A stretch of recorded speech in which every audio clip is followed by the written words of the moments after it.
السلام علیکم جی، کیا حال چال ہے آپ سب لوگوں کے؟ میں امید کرتی ہوں آپ سب بالکل ٹھیک ہوں گے، خیریت سے ہوں گے۔ ناول رکھیل بائی ریاض عاقب کوہلر کی یہ 5 ایپیسوڈ ہے۔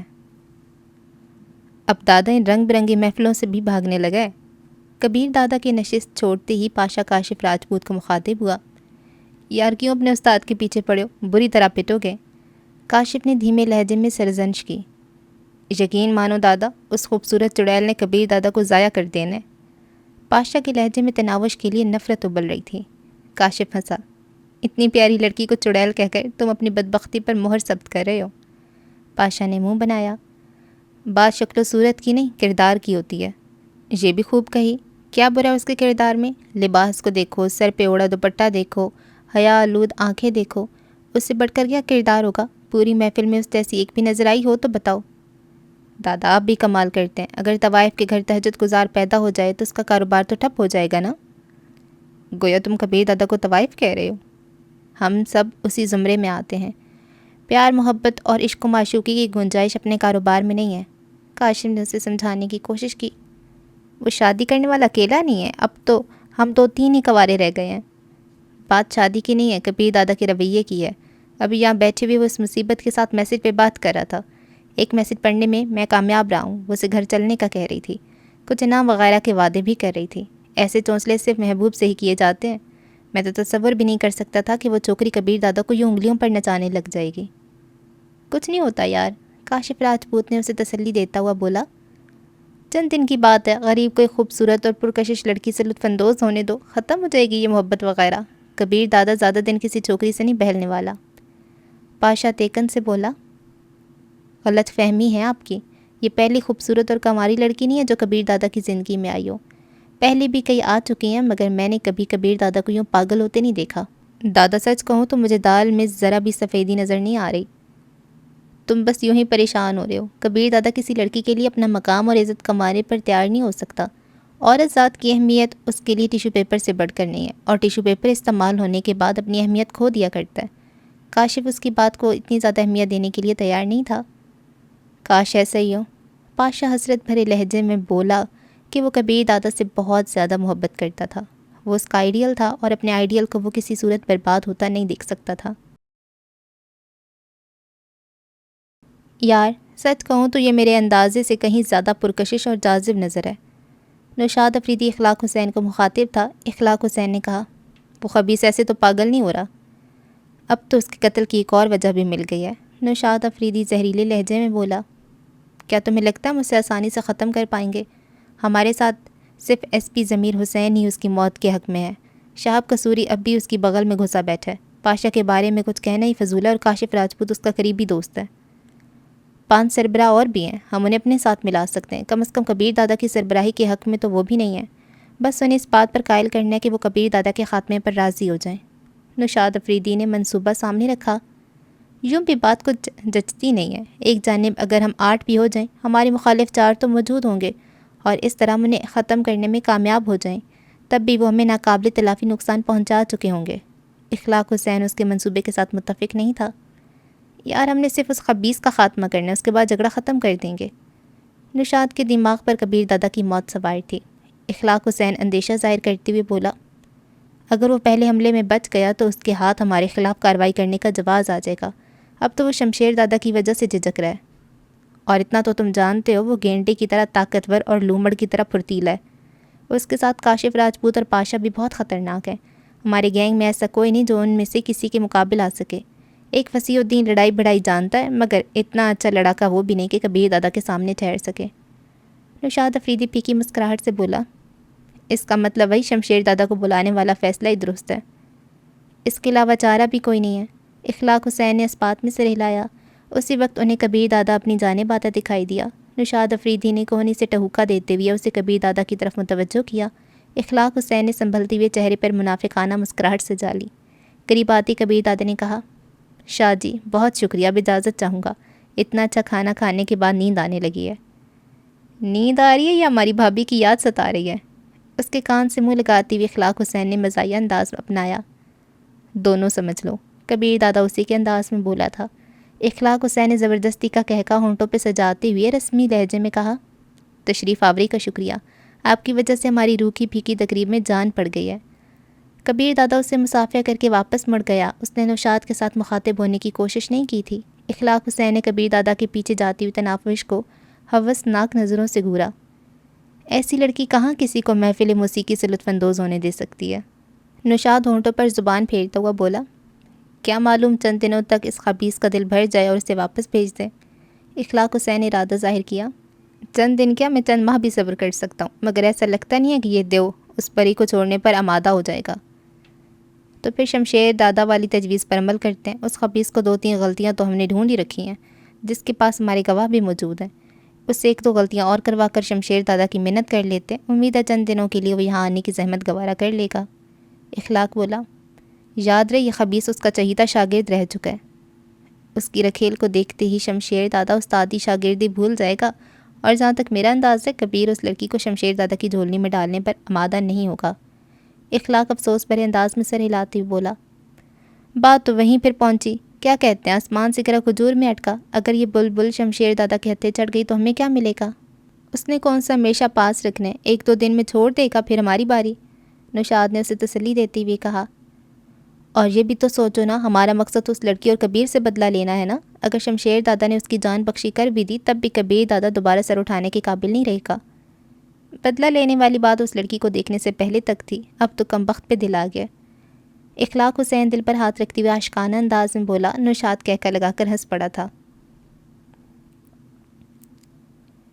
راستے بھر وہ خاموش بیٹھی رہی، کیونکہ اسے اچھی طرح معلوم تھا کہ کبیر دادا دوسرے آدمیوں کے سامنے ایسی باتیں کرنا پسند نہیں کرتا تھا۔ البتہ یہ اور بات ہے کہ وہ اس کے ساتھ بالکل جڑ کے بیٹھی رہی۔ کبیر دادا نے 1-2 بار اسے کوہنی سے ٹہوکا دے کر دور ہٹنے کا اشارہ بھی کیا، مگر ایسے اشاروں کو وہ خاطر میں لانے والی نہیں تھی۔ گاڑی کی مخصوص جگہ پہ رکتے ہی عظیم نے نیچے اتر کر کبیر دادا کے لیے دروازہ کھولا۔ اس دوران وہ خود نیچے اتر کر اندر کی جانب بڑھ گئی۔ کبیر دادا اس سے 1 قدم آگے تھا۔ خوابگاہ میں گھستے ہی وہ صوفے پر پھیل کے بیٹھ گیا۔ کچھ کھانے پینے کی ضرورت محسوس ہو رہی ہے تو بتائیں؟ اس کے قریب بیٹھتی ہوئی تناوش نے چاہت بھرے لہجے میں پوچھا۔ ویسے میرا مزاج اور موڈ تمہاری سمجھ میں کیوں نہیں آتا؟ وہ یقیناً گاڑی میں اس کے ساتھ جڑے بیٹھنے پر خفگی کا اظہار کر رہا تھا۔ آپ کے دل میں پیدا ہونے والی ذرا سی بھی بات سمجھ لیتی ہوں۔ تناوش کے ہونٹوں پر تبسم رقصاں ہوا۔ البتہ اس پر عمل کرنے نہ کرنے کے بارے خود طے کرتی ہوں۔ گاڑی میں تھوڑا ہٹ کر بیٹھ جانے سے کیا قیامت آ جاتی؟ وہ ترکی بترکی بولی۔ گاڑی میں آپ کے ساتھ جڑ کر بیٹھنے سے کون سی قیامت آ گئی؟ 1 دفعہ منع جو کیا ہے کہ جو میرے آدمیوں کے سامنے ایسی حرکتیں نہ کیا کرو، وہ باقی لہجے میں بولی۔ واہ جی واہ، 24 گھنٹے میں چند لمحے ساتھ بیٹھنے کا موقع ملتا ہے، وہ بھی فاصلہ رکھ کر بیٹھوں؟ کیوں جی؟ دماغ تو ٹھیک ہے، پوری رات تمہارے ساتھ ہی تو ہوتا ہوں۔ اس کے لہجے میں حیرانی بھرا غصہ شامل تھا۔ نہیں جی، پوری رات آپ سوتے ہیں، اس نے منہ بسورا۔ جانتی ہو تمہاری ان حرکتوں کا مجھے ایک ہی حل نظر آ رہا ہے، تو میں جلد از جلد چلتا کروں۔ کبیر دادا کی ہر بات کا خاطر خواہ جواب دینے والی اس کے چھوڑ دینے کی بات پر لاجواب ہو جاتی تھی۔ وہ خاموشی سے اٹھ کر ڈریسنگ روم کی طرف بڑھ گئی۔ کبیر دادا اپنا کوٹ اتار کر ٹائی کی گرہ ڈھیلی کرنے لگا۔ بوٹ اس نے جان بوجھ کر نہیں کھولے تھے، وہ جانتا تھا اس کے ایسا کرنے پر تناوش نے خفگی کا اظہار کرنا تھا۔ جانے کون سی ایسی طاقت تھی جو اسے تناوش کو خفا کرنے کی اجازت نہیں دے پا رہی تھی۔ چند منٹوں بعد وہ ڈریسنگ روم سے برآمد ہوئی۔ اسے دیکھ کر کبیر دادا حیران رہ گیا تھا۔ اس نے کبیر دادا کے دن کو لائے ہوئے کپڑے پہن لیے تھے۔ جینس کی تنگ پتلون اور اس پر گلابی رنگ کی پھولدار قمیض میں وہ خوبصورت جچ رہی تھی۔ کیسی لگ رہی ہوں؟ کبیر دادا کے سامنے قالین پر بیٹھتے ہوئے اس نے اپنی تھوڑی کبیر دادا کے گھٹنوں پہ سجا لی۔ اس کی طرف ہونکوں کی طرح دیکھتے ہوئے کبیر دادا نے بمشکل اس کے چہرے سے نگاہیں ہٹائیں۔ پہلے تو یہ لباس اچھا نہیں لگ رہا تھا، اب کیوں پہنا؟ نہ چاہتی ہوئی بھی اس کے لہجے میں شکوہ جھلک رہا تھا۔ میں نے کب کہا کہ آپ کا لایا ہوا لباس اچھا نہیں ہے؟ میں نے صرف یہ کہا تھا کہ میں ایسا لباس نہیں پہنتی۔ تو اب کیوں پہنے؟ وہ معصومیت بھرے لہجے میں بولی۔ آپ کے لیے؟ مجھ پر احسان کرنا تھا تو آج کی تقریب میں پہنا ہوتا، اس نے طنز کیا۔ کہا نا آپ کے لیے پہنے، لوگوں کے لیے نہیں۔ اور اگر میں کہوں آئندہ تقریبات میں اسی قسم کا لباس پہنو گی پھر؟ وہ عارفتگی سے بولی۔ میں صرف آپ کے لیے سجنا سنورنا چاہتی ہوں، آپ کے لیے ہنسنا مسکرانا چاہتی ہوں، آپ پر اپنی خدمتیں نچھاور کرنا چاہتی ہوں، اور اگر آپ کی خوشی اس میں ہے کہ میں ایسے بے حجابانہ کپڑے پہن کر سب کے سامنے گھومتی پھروں تو دل نہ چاہتی ہوئے بھی میں ایسا کروں گی۔ علامہ اقبال نے جانے کس کیفیت کے زیر اثر فرمایا تھا، دل سے جو بات نکلتی ہے اثر رکھتی ہے، پر نہیں طاقت پرواز مگر رکھتی ہے۔ اس وقت تناوش کے دل سے نکلے ہوئے خلوص بھرے الفاظ نے کبیر دادا کو عجیب قسم کی خوشی سے سرشار کر دیا تھا۔ وہ دل کی بدلتی حالت کی توجہ سے قاصر تھا۔ اس کم عمر لڑکی میں نہ جانے ایسی کون سی بات تھی کہ ہر گزرتی گھڑی وہ اسے اپنے لیے ناگزیر ہوتی دکھائی دے رہی تھی۔ کبیر دادا کا ناگواری ظاہر کرنا، بیزاری کا اظہار، غصے کا برتاؤ کسی بھی ایسی ترکیب کو وہ خاطر میں نہیں لا رہی تھی جس سے کبیر دادا خود کو سنبھال سکتا۔ اس کی سمجھ میں نہیں آ رہا تھا کہ وہ اسے کیسے جان چھڑائے۔ 3 دن پہلے ہی وہ اس کی زندگی میں زبردستی شامل ہوئی اور اب اس کے ساتھ گزارے دن صدیوں پر محیط نظر آنے لگے۔ وہ کبیر دادا سے 15-16 سال چھوٹی تھی، لیکن کسی بڑی اماں کی طرح اسے انگلیوں پر نچا رہی تھی۔ وہ پختہ ارادہ کرتا کہ اب اس کی کوئی بات نہیں مانے گا، مگر وہ منوا لیتی۔ وہ سوچتا کہ اسے طلاق دے کر گھر بھیج دے اور اخلاق حسین پارٹی سے بچانے کے لیے اسے کسی اور جگہ روپوش کروا دے، مگر اسے گھر بھیجنے کی جرت اپنے اندر مفقود پاتا۔ خود پہ جبر کر کے اسے جھڑکتا، مگر ہر آن اس کی شرارتوں اور شوخیوں کا مطمئن نہیں رہتا۔ اس کی خدمت گزاری کبیر دادا کو اپنی اہمیت کا احساس دلاتی۔ اس کا حکم ماننے والے، اس کا کام کرنے والے درجنوں موجود تھے، مگر جس خوشی سے وہ اس کی خدمتیں بجا لاتی، ایسا تو اس نے خواب میں بھی نہیں سوچا تھا۔ اس کی خوبصورتی اور جسمانی کشش کی وجہ سے وہ اس کی بات ماننے پر راضی ہوا تھا، یہ سوچتے ہوئے کہ 2 دن کی عیاشی کے بعد کچھ دے دلا کے اسے رخصت کر دے گا، مگر شاید وہ جانے کے لیے نہیں، ساتھ لے جانے کے لیے آئی تھی۔ گھر سے باہر جاتے ہی وہ واپس آنے کی گھڑیاں گننا شروع کر دیتا۔ پاشا اس کا چہیتا اور مخلص شاگرد تھا۔ آج تک اس نے پاشا کی کوئی بات نہیں ٹالی تھی، مگر تناوش کے معاملے میں وہ اس کے مشورے پر بھی عمل نہیں کر پایا تھا۔ کپڑے تبدیل کر لوں؟ اس کے اظہار محبت پر کوشش کے باوجود وہ کوئی طنزیہ فکرہ یا بیزاری کا اظہار نہیں کر سکا تھا۔ ٹھیک ہے۔ وہ خوش دلی سے اس کے جوتے کھولنے لگی۔ جوتوں کو ریک میں رکھ کے اس نے ہوائی چپل اٹھا کر اس کے پاؤں کے قریب رکھ دیے اور پھر کبیر دادا اسے پہلے ڈریسنگ روم میں گھس کر اس کے لیے شب باشی کا لباس نکالنے لگی۔ لباس تبدیل کر کے وہ بستر کے قریب آیا، وہ بھی اس کے اتارے ہوئے کپڑے سمیٹ کر اس کے پاس آ گئی۔ میری بوتل تو لے آؤ، اسے بیٹھتے دیکھ کبیر دادا نے یاد دہانی کرائی۔ کون سی بوتل؟ اس نے شرارت بھری حیرانی سے پوچھا۔ اب تھپڑ نہ کھا لینا، 2-3 سے ایک بوتل پر آ گیا ہوں اور تمہیں معلوم نہیں کون سی بوتل؟ اسے سچ مچ غصہ آ گیا تھا۔ وہ حتمی لہجے میں بولی، میں نے ناپے ہیں، ایک بوتل میں 6 گلاس گندا مشروب ہوتا ہے اور آج تقریب میں آپ نے 7 گلاس پیے تھے، اس لحاظ سے کل جو بوتل ملے گی اس میں سے بھی 1 گلاس مشروب کم ہوگا۔ وہ جلاتے ہوئے بولا، لاتوں کے بھوت باتوں سے نہیں مانا کرتے۔ مجھے مارو گے؟ ترس نہیں آئے گا؟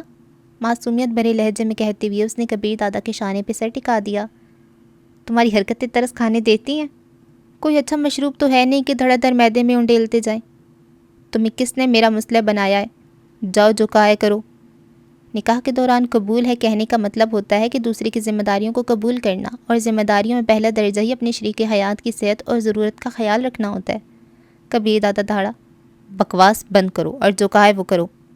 وہ منہ بسوڑتی ہوئی بولی، ہمیشہ دعا مانگا کرتی تھی کہ یا اللہ جو بھی شوہر ملے وہ مجھے خوب ڈانٹے، لیکن اس کے ساتھ میری بات بھی مانے۔ لگتا ہے اللہ میاں نے آدھی دعائی قبول فرمائی ہے۔ کبیر دادا کی سمجھ میں نہیں آ رہا تھا کہ اس ہٹ دھرم کا کیا کرے۔ تم نے بوتل لانا ہے یا میں الماری ہی توڑ دوں؟ چند لمحے سوچنے کے بعد وہ دھمکی پہ اتر آیا تھا۔ اچھا لاتی ہوں، 2 منٹ گپ شپ تو کرو۔ وہ جیسے بادل نخواستہ اس کی بات مان گئی تھی۔ گپ شپ بھی ہوتی رہے گی۔ اس کے ہاں پر کبیر دادا کے تنے ہوئے اعصاب ڈھیلے پڑنے لگے تھے، مگر یہ اس کی بھول تھی کہ تناوش اس کے لیے شراب کی بوتل لائے گی۔ اچھا آپ لیٹے تو صحیح، میں اپنا ایک وعدہ ہی پورا کر دوں۔ کون سا وعدہ؟ اس نے حیرانی ظاہر کی، مگر اس کا لیٹنے کا ارادہ نہیں تھا۔ بتاتی ہوں نا۔ اس کے مضبوط شانوں کو اپنے ملائم ہاتھوں سے دھکیل کر اسے تکیے پر لٹانے کی کوشش کرنے لگی۔ اس کا زبردستی کبیر دادا کو تکیے پہ سلا دینا اتنا ہی ناممکن تھا جتنا چیونٹی کو ہاتھی کو پچھاڑنا، مگر ان ملائم ہاتھوں اور معصومیت بھری نگاہوں کو اللہ پاک نے ایک اندیکھی قوت بھی عطا کر رکھی ہے کہ طاقتور سے طاقتور مرد بھی مقابلہ کرنے کی سکت نہیں رکھتا۔ وہ بھی پہلے لیٹنے پہ آمادہ نہ ہوا، مگر جب اس نے روحانسا ہو کر لیٹ بھی جائے نا، لیٹے تو صحیح نا کہا تو وہ مصنوعی بیزاری ظاہر کرتا ہوا لیٹ گیا۔ تکیہ موڑ کر اس نے کوہنی کے نیچے رکھا اور اس کے بالوں کو ملائم انگلیوں سے کنگھی کرتے ہوئے آہستہ آہستہ گنگنانے لگی۔ کبیر دادا کو الفاظ کی سمجھ نہیں آ رہی تھی، مگر اس گنگناہٹ میں ایسی نغمگی شامل تھی جو تفکرات اور پریشانیوں کو دور کر دے۔ اسے شراب کی بوتل بھول گئی، اپنی حیثیت، رتبہ، مقام یاد نہ رہا، یہ بھی بھول گیا کہ اس نے تناوش کی کسی بھی بات پر عمل نہ کرنے کا تیہ کیا ہوا ہے۔ یاد رہا تو بس اتنا کہ خوبصورت اور دلکش آواز سماعتوں کے رستے اس کے دل تک رسائی پا کر دل کے تاروں کو چھیڑ رہی ہے۔ تھوڑی ہی دیر میں اس کی سانس بھاری ہوئی ہے اور وہ اپنی سد بد کھو بیٹھا، البتہ میٹھا اور سریلا نغمہ اسے سپنوں کی دنیا میں بھی سنائی دیتا رہا۔ پھر اسے سفید لباس میں سر پہ تاج سجائے تناوش نظر آئی۔ وہ اسے سامنے بٹھا کر کوئی عمل کر رہی تھی، شاید اسے ہپنوٹائز کر رہی تھی یا کوئی اور قسم کا جادو کر رہی تھی۔ پوری طرح ٹرانس میں لینے کے بعد اس کی مدھر آواز نے کبیر دادا کی سماعتوں کو رونق بخشی۔ مجھے چھوڑیں گے تو نہیں نا؟ وہ منمنایا۔ نہیں۔ مجھے طلاق تو نہیں دیں گے نا؟ کبیر دادا نے نفی میں سر ہلایا۔ نہیں۔ کبھی خود سے دور تو نہیں کریں گے نا؟ کبھی نہیں۔ میری ہر بات مانیں گے نا؟ اس نے اس بات میں سر ہلایا۔ ہاں، دل و جان سے۔ مجھے شہزادیوں کی طرح رکھیں گے نا؟ وہ اسے یقین دلاتا ہوا بولا، شہزادیوں کو شہزادیوں ہی کی طرح رکھا جاتا ہے۔ میرے علاوہ آپ کی زندگی میں کوئی دوسری تو نہیں آئے گی نا؟ ناممکن۔ اس نے تصدیق چاہی۔ وعدہ کرے؟ کبیر دادا کے لبوں سے بے ساختہ پھسلا۔ وعدہ کرتا ہوں۔ اللہ پاک کی قسم کھائیں؟ اللہ پاک کی قسم کھاتا ہوں۔ وہ بغیر چوں چرا ہر بات کو حکم جان کر تسلیم کرتا گیا۔ تناوش کے لبوں پہ خوبصورت مسکراہٹ ابھری۔ جانتے ہیں بدلے میں کیا ملے گا؟ وہ مستفسر ہوا۔ تم بتاؤ، وہ وارفتگی سے بولی۔ میں، میری محبت، میری وفائیں، میری خدمتیں، کیا سودا منظور ہے؟ دل و جان سے۔ مکر نہ جانا۔ تم بھی۔ نہیں مکروں گی، کبھی نہیں، کبھی بھی نہیں، وعدہ کرتی ہوں۔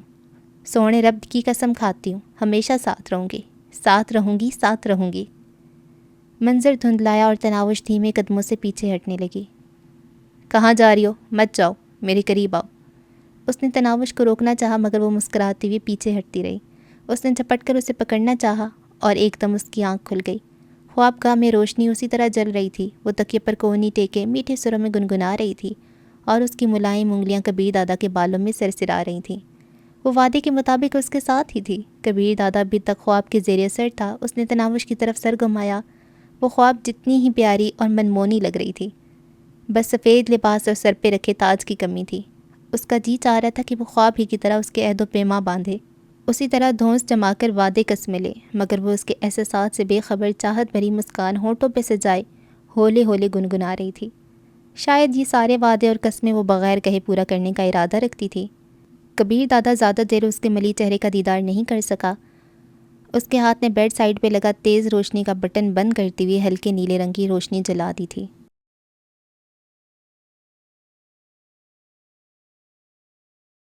صبح ناشتے کے وقت اسے کبیر دادا کا گزشتہ کل والا وعدہ نہیں بھولا تھا۔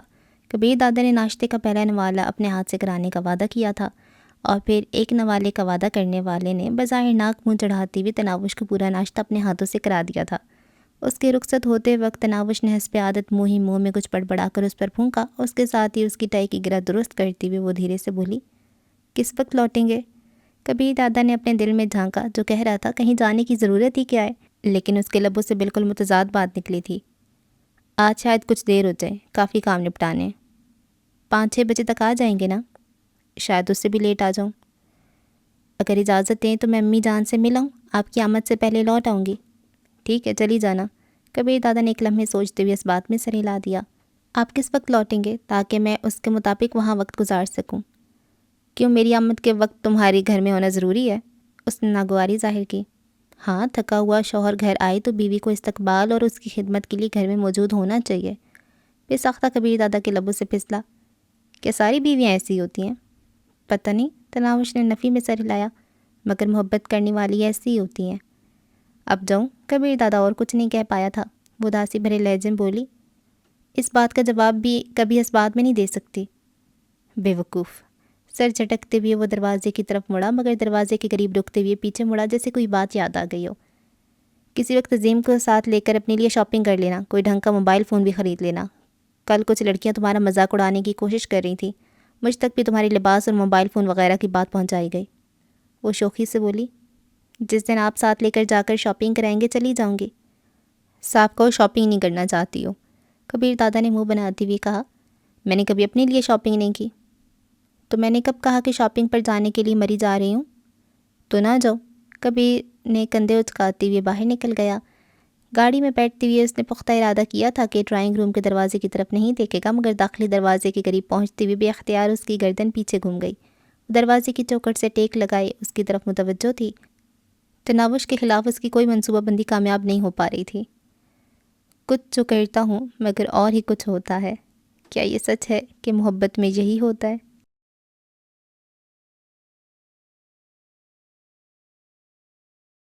کبیر دادا کے جاتی وہ راحت خالہ کو آوازیں دینے لگی۔ جی بیٹی، وہ گھر کی صفائی کو جڑی تھی، ایک کونے سے نمودار ہوتی مستفسر ہوئی۔ خالہ ڈرائیور کو کہیں گاڑی تو لگا دے، گھر تک جانے۔ ٹھیک ہے بیٹی، خوش دلی سے کہتی ہوئے وہ باہر کی طرف بڑھ گئی۔ تھوڑی دیر بعد وہ گھر کے سامنے اترتی ہوئی ڈرائیور کو واپسی کا وقت بتا رہی تھی۔ ٹھیک ہے بیگم صاحبہ، کہتی ہوئے دھیڑ عمر الہی بخش نے کار واپس موڑ لی۔ ماں اسے گھر کے صحن میں جھاڑو دیتے نظر آئی تھی۔ ارے میری شہزادی آئی ہے، وہ جھاڑو پھینک کر اس کی طرف لپکی تھیں۔ کیسی ہیں امی جان؟ وہ اس کی شفقت بھری آغوش میں سماتی ہوئی آسودگی سے بولی۔ میری شہزادی کیسی ہے؟ ماتھا چومتی ہوئے اسے ساتھ لیے کمرے کی طرف بڑھ گئی۔ وہ چہکی، آپ کو کیسی لگ رہی ہوں؟ اللہ کرے میری شہزادی سدا یوں ہی خوش رہے۔ بشریٰ کے دل سے دعا نکلی۔ وہ آمین کرتی ہوئے حیا آلود لہجے میں بولی، امی جان وہ میرا بہت خیال رکھنے لگے ہیں۔ بشریٰ شرارتی لہجے میں بولی، مطلب تمہارا رشتہ ڈھونڈنا بند کرنا پڑے گا؟ وہ چڑھتی ہوئی بولی، ماں جی کوئی شادی شدہ بیٹیوں کا بھی رشتہ ڈھونڈا کرتا ہے بھلا؟ مطلب ڈٹی ہوئی ہو؟ وہ عزم سے بولی، ہمیشہ ڈٹی رہوں گی، ابھی تک بھی وہ انجان ہے کہ میں انہیں کتنی پیاری ہوں۔ تھوڑے وقت اور بیتنے دیں پھر دیکھنا۔ پگلی، شروع میں ہر لڑکی مرد کو انوکھی لگتی ہے، مگر چند دنوں کے تعلق کے بعد وہ کسی نئی کھوج میں آگے بڑھ جاتا ہے۔ یہ کلیہ کسی خاص مرد پر تو لاگو ہو سکتا ہے، تمام کو آپ ایک ہی چھڑی سے تو نہ ہانکے ماں جی، ابو جان بھی تو ایک مرد ہی تھے۔ وہ بیٹی کی تصحیح کرتے ہوئے بولی، ہم نے پسند کی شادی کی تھی۔ تناوش جھٹ بولی، مجھے بھی وہ پسند ہے۔ بشریٰ نے منہ بنایا، بات تمہاری نہیں اس کی ہے۔ وہ یقین بھرے لہجے میں بولی، انہیں بھی آہستہ آہستہ پسند آ جاؤں گی۔ دیکھ لو کہیں اس سے پہلے ہی تم گھر نہ لوٹ آؤ۔ ماں جی میں خفا ہو جاؤں گی۔ تناوش نے منہ بسورا، ارے مذاق کر رہی تھی میری شہزادی۔ بشریٰ نے اسے ہنستے ہوئے ساتھ لپٹا لیا۔ آج وہ کہہ رہے تھے میں ان کے سیکرٹری کو ساتھ لے جا کر اپنے لیے شاپنگ کر لوں، مگر میں نے بھی کہہ دیا کہ وہ خود ساتھ لے جائیں گے تو جاؤں گی ورنہ نہیں۔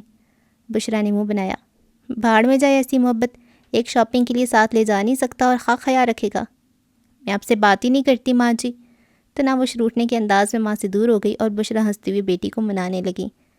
کیا کرتی کہ تناوش اس کی بیٹی کے علاوہ قریبی سہیلی، رازدار، غم گسار اور سب کچھ تھی۔ گھر سے نکلتی کبیر دادا نے سب سے پہلے ساحل سمندر والے اڈے کا رخ کیا۔ وہاں سے فارغ ہو کر وہ دوسرے ضروری کام نپٹانے لگا۔ آج یوں بھی اسے معلوم تھا کہ تناوش اپنے گھر گئی ہوئی ہے، اب اس کا دل گھر لوٹنے کو نہیں کر رہا تھا۔ تناوش کے سامنے اعتراف نہ کرنے کے باوجود اس کی دلی تمنا یہی تھی کہ وہ اس وقت گھر لوٹے جب وہ موجود ہو۔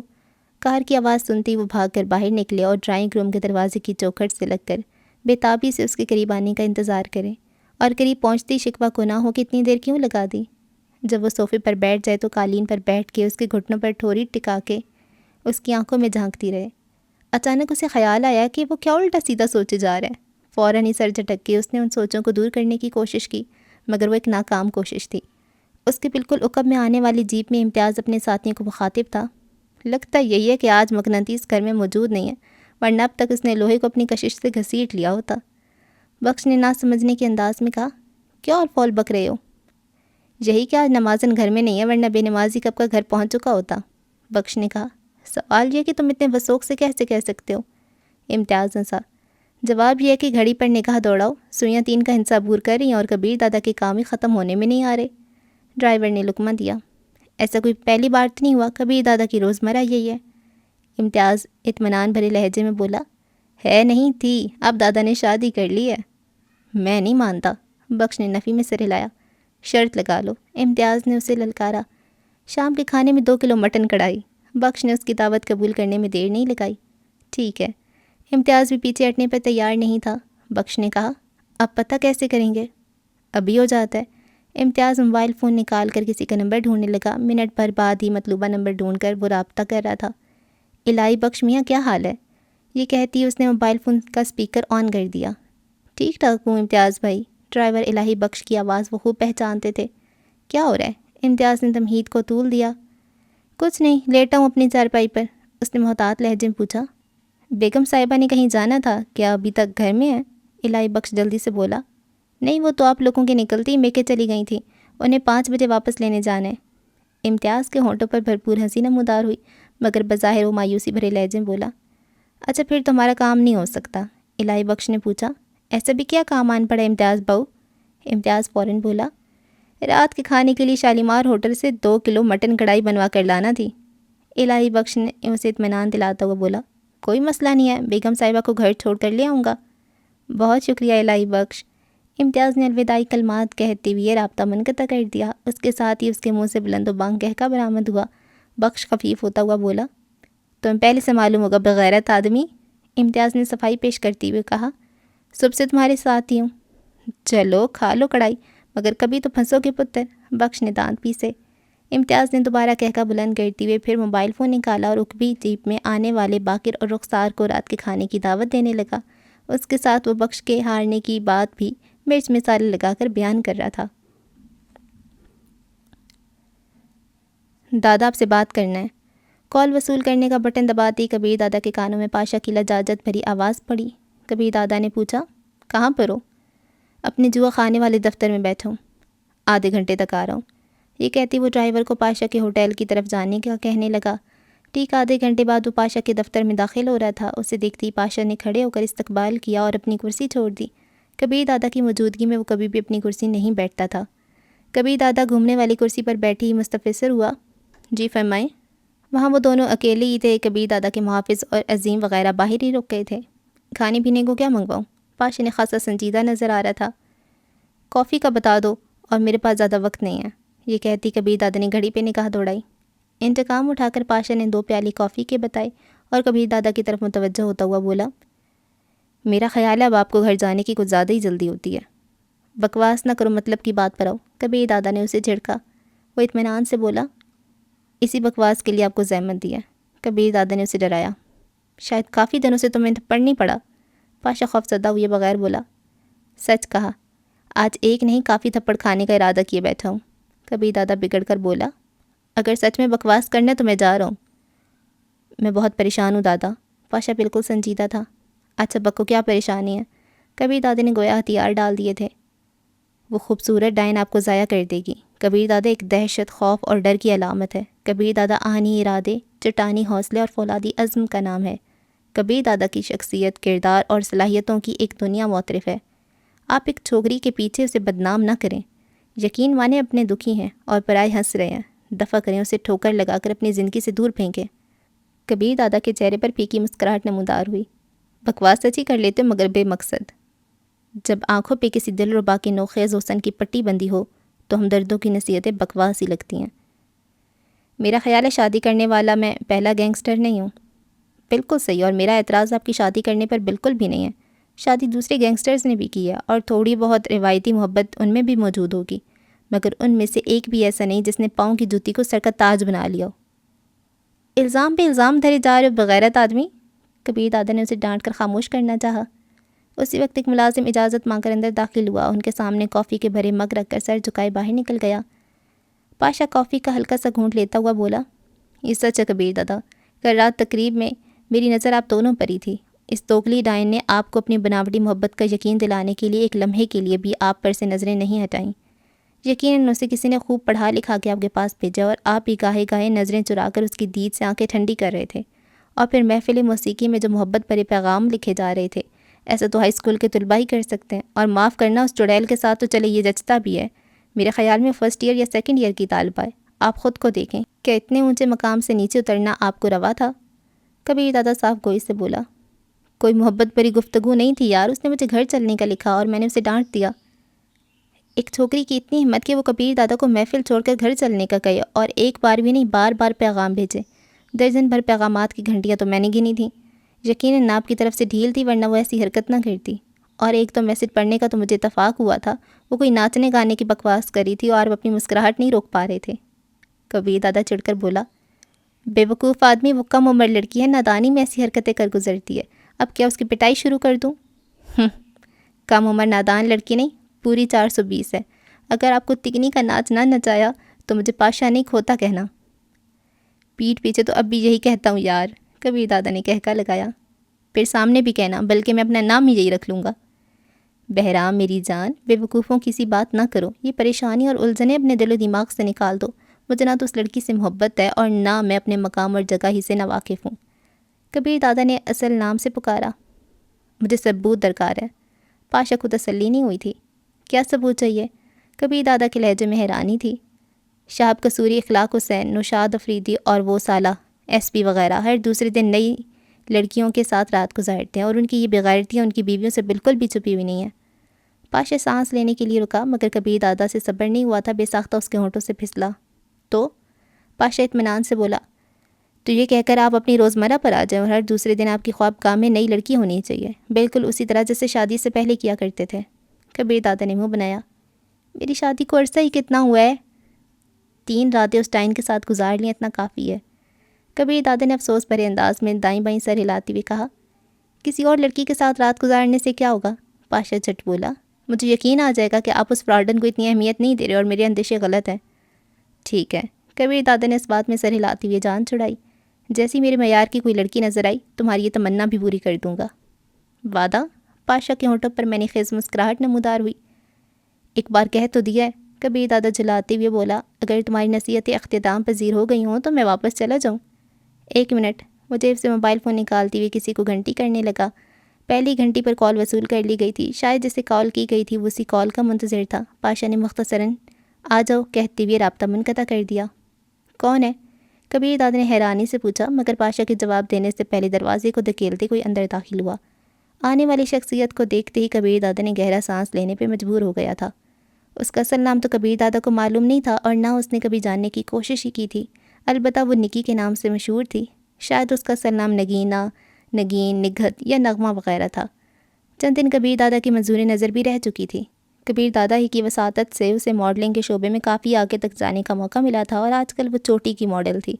کبیر دادا کے بارے اس کے دل میں پسندیدگی کے گہرے جذبات پوشیدہ تھے، جنہیں جاننے والوں کے گوشے گزار کرنے میں اس نے کبھی بخل سے کام نہیں لیا تھا، لیکن اس کے ساتھ اسے یہ بھی معلوم تھا کہ کبیر دادا کے لیے کسی ایک لڑکی کا ہو کر رہنا ناممکن ہے۔ مگر اب پاشا کی زبانی اسے جو خبر ملی تھی، پاشا پر یقین ہوتے ہوئے بھی اس خبر کے بارے میں وہ شک میں پڑی تھی۔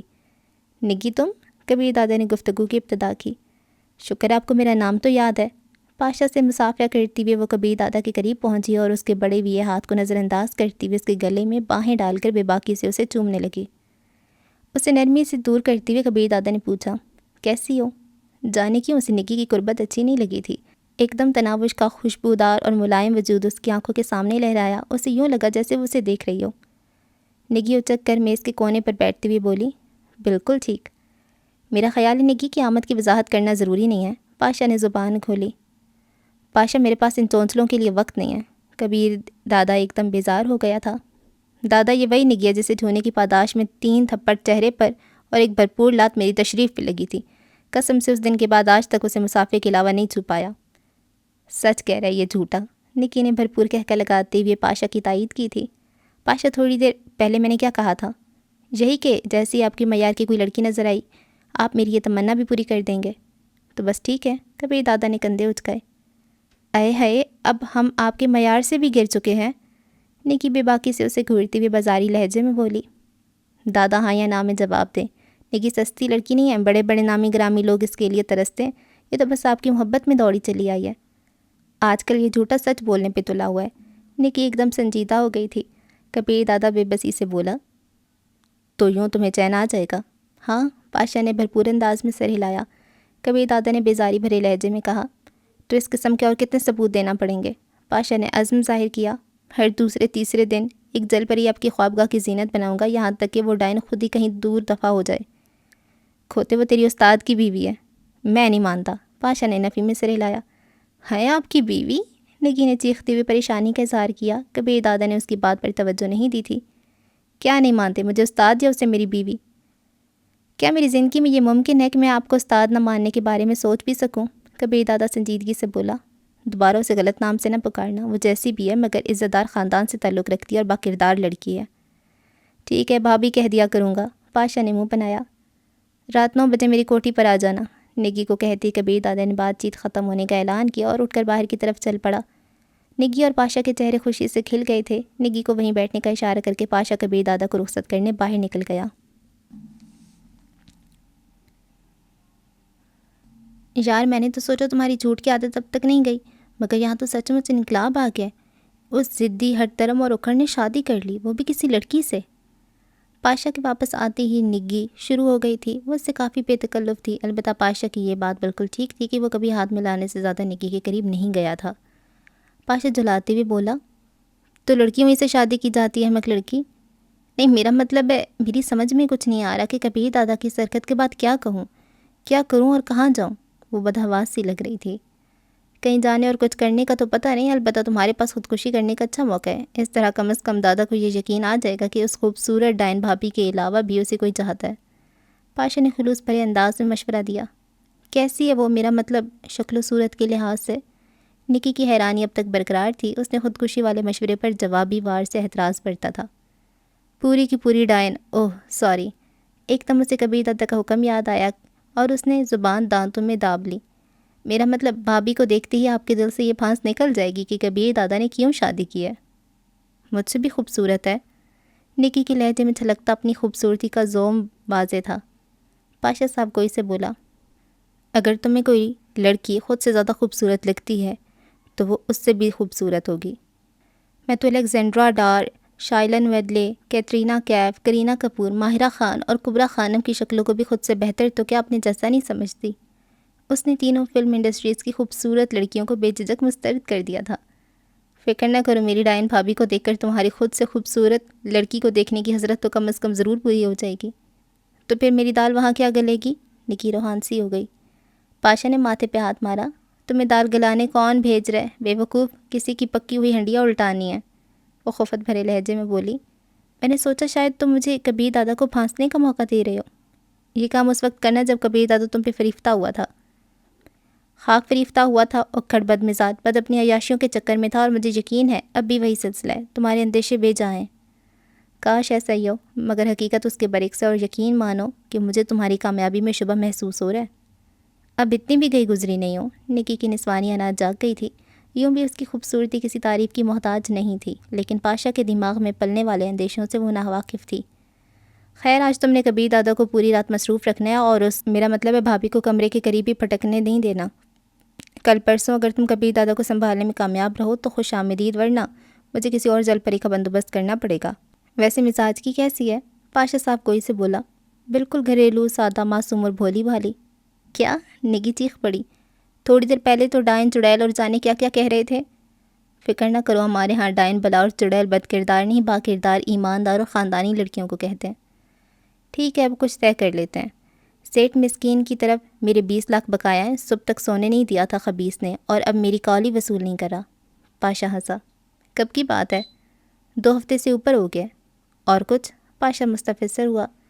فیروز ملک نے وعدہ کیا تھا کہ نئی ڈرامہ سیریل میں مرکزی کردار مجھے ملے گا، معاوضہ وصول کر لیا، مگر اب ایک نئی ہیروئن کو آگے لا رہا ہے اور مجھے اگلی سیریل پہ ٹرخا رہا ہے۔ پاشا سنجیدگی سے بولا۔ ان دونوں کے موبائل فون نمبر مجھے دو۔ نکی نے فوراً اپنے موبائل فون سے ان کے نمبرز نکال کر پاشا کو نوٹ کرا دیا۔ فیروز ملک کا پتہ بھی نوٹ کر کے پاشا کسی کا نمبر ملانے لگا۔ دوسری طرف سے کال وصول ہوتے ہی وہ بغیر کسی تمہید کے فیروز ملک کا پتہ دہراتی ہوئی بولا، اسے اگلے 1 گھنٹے میں خصوصی کوٹھی میں ہونا چاہیے۔ اور پھر دوسری طرف کی بات سنے بغیر اس نے رابطہ منقطع کیا اور سیٹ مسکین کا نمبر ملانے لگا۔ سیٹ مسکین کو وہ ذاتی طور پر بھی جانتا تھا، شہر کی بڑی بڑی مچھلیوں سے ان کی واقفیت یوں بھی ناگزیر تھی۔ ہیلو۔ 2-3 گھنٹیوں کے بعد ہی اس نے پاشا کی کال وصول کی تھی۔ یقیناً پاشا کا نمبر اس کے پاس نہیں تھا، ورنہ یوں بے پرواہی سے ہیلو نہ کرتا۔ سیٹ مسکین، پاشا بات کر رہا ہوں۔ پاشا دادا؟ اس نے گویا تصدیق چاہی تھی۔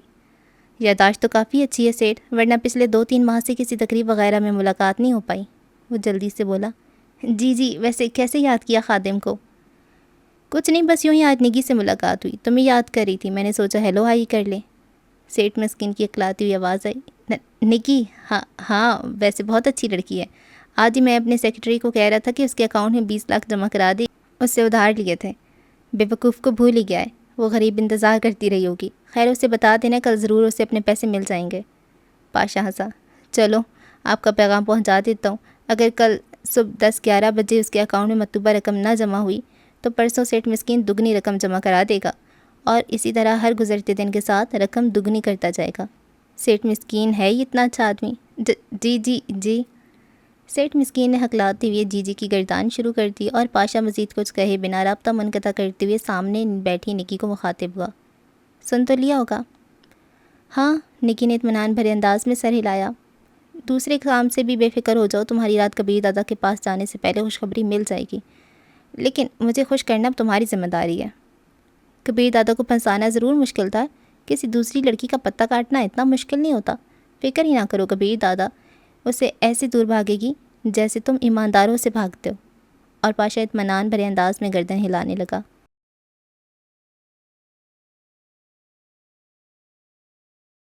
گھر چلو. پاشا سے رخصت لے کر گاڑی میں بیٹھتی ہوئے عظیم کو مخاطب ہوا. اس کے ساتھ ہی وہ موبائل فون پر تناوش کا نمبر ملانے لگا.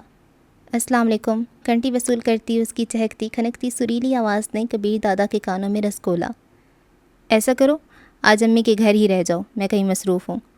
کبیر دادا کو رات کی صورتحال سے نمٹنے کا اس کے علاوہ کوئی طریقہ نہیں سوجا تھا. وہ اس کی معلومات میں اضافہ کرتے ہوئے بولی، میں بھی آپ کی جرابیں دھو رہی تھی. آپ کی کال وصول کرنے کے لیے مجھے کام درمیان میں چھوڑنا پڑا. یہ ملازمہ کے کرنے کے کام ہے. آپ کی یادداشت کمزور ہے یا بار بار میرے منہ سے سن کر اچھا لگتا ہے؟ میں آپ کا کوئی بھی کام کسی دوسرے کو کرنے کی اجازت نہیں دے سکتی. کبیر دادا نے منہ بنایا. تم ہو نا تانسین کی پوتی کہ تمہاری آواز بار بار سننا چاہوں گا. تناوش کے نکرئی کہکے نے اس کی فکرے کی پسپساہٹ کو واضح کر دیا. اس میں ہنسنے کی کیا بات ہے؟ وہ چڑ گیا تھا. جناب جی، آپ رات میری 10-15 منٹ کی گنگناہٹ سن کر نیند کی میٹھی وادیوں میں ڈوب گئے تھے. تھکا ہوا تھا. کبیر دادا نے صفائی پیش کی. وہ شرارتی لہجے میں بولی، ہائے اللہ جی، کتنا چھپاتا ہے یہ لڑکا اپنی محبت کو. ہر وقت بکواس نہ کیا کرو. لڑکے کا لقب سن کر اسے غصہ آ گیا تھا. بکواس تو خیر نہیں ہے. اس کی گنگناتی آواز کبیر دادا کو مزید تپا گئی تھی. ڈرائیور اور عظیم کی موجودگی فراموش کرتے ہوئے وہ دھاڑا، تمہاری محبت والی غلط فہمی تو آج ضرور دور کر دوں گا. کہ اپنے ہاتھ سے کھانا نہیں کھلاؤ گے؟ تناوش اس کے غصے کو خاتمے میں لائے بغیر شوخی پر آمادہ رہی. احمق عورت. اس نے رابطہ منقطع کر دیا. پلیز گھر آ جائے نا، کتنی دیر سے آپ کا چہرہ نہیں دیکھا. فوراً پیغام آ گیا تھا. جواب لکھے بغیر وہ خاموشی سے باہر دیکھنے لگا. موبائل فون کی پیغام گھنٹی دوبارہ بجی. آسمان پر بادل چھائے ہوئے ہیں، شاید بارش بھی ہو جائے. آ جاؤ نا، میں پکوڑے اور چٹنی بناتی ہوں. کھڑکی سے بارش کا نظارہ کرتی وہ اکٹھے بیٹھ کر کھائیں گے. پیغام پڑھتی کبیر دادا نے کار کی کھڑکی سے آسمان کی طرف نگاہ اٹھائی. باقی بادل اکٹھے ہو گئے تھے اور کسی بھی لمحے برس سکتے تھے. اگر وہ اسے متوجہ نہ کرتی تو شاید بارش شروع ہونے کے بعد ہی وہ اس کی طرف متوجہ ہوتا. یوں بھی بارش کا ہونا نہ ہونا اس کے نزدیک برابر تھا. زندگی میں پہلی بار اس پر انکشاف ہو رہا تھا کہ بارش کے موسم کی کوئی اہمیت بھی ہوتی ہے. ایک اور پیغام کی گھنٹی بجی. کبیر آ جائے نا، میرا بڑا دل کر رہا ہے آپ کے ساتھ بارش میں بھیگنے کو. چھت پر چڑھ جائیں گے، کسی ملازم کو نظر بھی نہیں آئے گا. اپنا نام پہلی بار بغیر کسی سابق کے لاحقے کے پڑھ کر اسے عجیب اگر بہت اچھا لگا تھا. اس کے ساتھ ہی اس پر بارش کی مزید اہمیت اجاگر ہوئی. اس نے چشم تصور سے دیکھا کہ وہ چھت پر تناوش کے ساتھ موجود ہے. تیز بارش ہو رہی ہے. وہ آنکھیں بند کی اپنے بازو دائیں بائیں پھیلائے کسی بچی کی طرح گھوم رہی ہے اور وہ اسے بھیگتا ہوا دیکھ رہا ہے. لباس اس کے جسم سے چپک کر اس کی دلکشی کو 4 چاند لگائے ہوئی ہے. کبیر دادا کے جسم میں انجانے جذبے بیدار ہوئے. اس کے دل میں شدت سے اس منظر کو آنکھوں کے سامنے دیکھنے کی خواہش بیدار ہوئی. اگلے پیغام نے اسے پھر موبائل کی طرف متوجہ کیا. اچھا اب نہ بھیگنا، سیڑھیوں کی شیڈ میں کھڑے ہو کر پکوڑے کھانا اور مجھے دیکھنا. اب خوش؟ اب تو آ جائے نا. ایک دم کبیر دادا کے دل میں انجانا سا خوف نمودار ہوا. اسے تناوش سے ڈر لگنے لگا تھا.